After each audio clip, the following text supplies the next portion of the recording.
Good morning, it's day 2 of the 21-day Wake Up Early Challenge, and once again I have woken without the alarm going off at 5:05 a.m., exactly the same time as it was yesterday.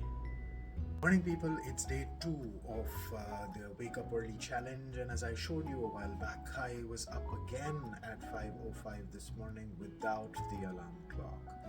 I spoke to myself last night before sleeping and told myself I have to wake up in the morning at 5 a.m., and my body responded.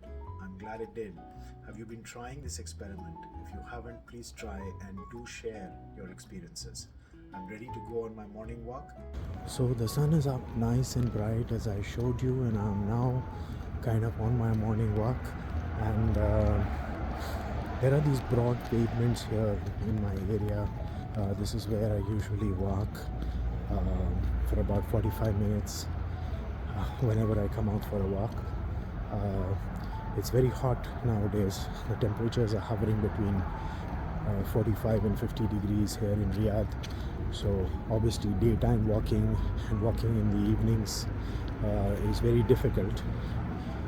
This time of the day is still okay. It's still around 32-33 degrees, but it's still bearable. You can walk around. There is a little breeze around here as well. And I've been really fond of walking ever since I was a kid. It's something that my father and I used to do very, very regularly. And I have many stories about walking with my father.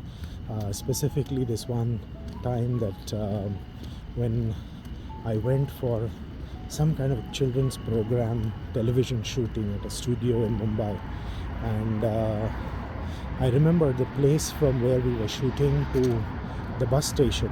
Back in those days, in the 80s, you would usually take buses to go from one place to the other. The bus station was about maybe 3 kilometers away, and because the landmark near the bus station was a famous TV tower of Mumbai, and the TV tower is so huge that if you actually see it from a distance, you actually feel it's very close.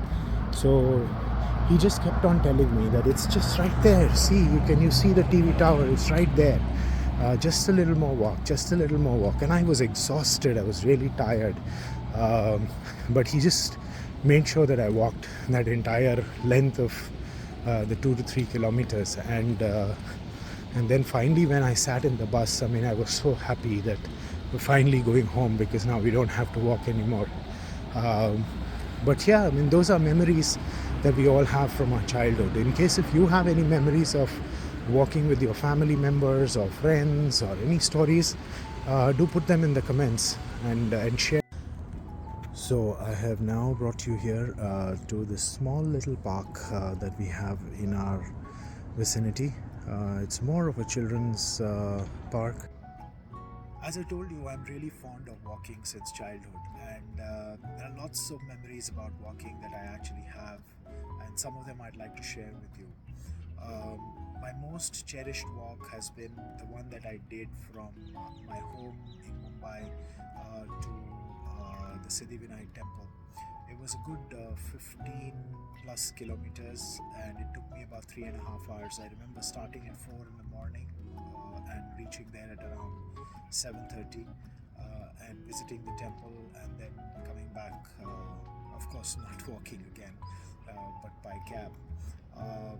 It was a wonderful walk early in the morning in the city of Mumbai, seeing so many people, and everyone so much full of energy. Um, but two specific countries that I really enjoy visiting and walking whenever possible. The first one is Hong Kong. I really admire the metro transportation system there, the MTR as it is called. And every half a kilometer, possibly, there is an MTR station, and everything's underground. So my wife and I had gone to visit there, and on one particular day, these were the days when, the early days when you used to count your steps on your mobile phone or on your smartwatch. And I remember clocking close to around 47,000 steps on my smartwatch that day, between me and my wife. And we were We were so fascinated that how were we able to walk so much without really getting tired, or without really having that feeling that we are exhausted. Um, I think the company matters, and because it was my wife with me, and we had a great time in Hong Kong exploring the city. You guys must have seen a lot of my videos that are inspired from Japan and Japanese culture and Japanese philosophy. That's because I have had the privilege of visiting that country several times in my life, and I simply love it. I really enjoy going to Japan. Again, one of the most fascinating metro networks in the world, and that gives you an opportunity to explore the city just like a local would. So now I will head back to my home and get ready to go to work. Thank you very much for joining me on day 2 of this 21-day Wake Up Early challenge. I will see you tomorrow morning. Have a great day ahead.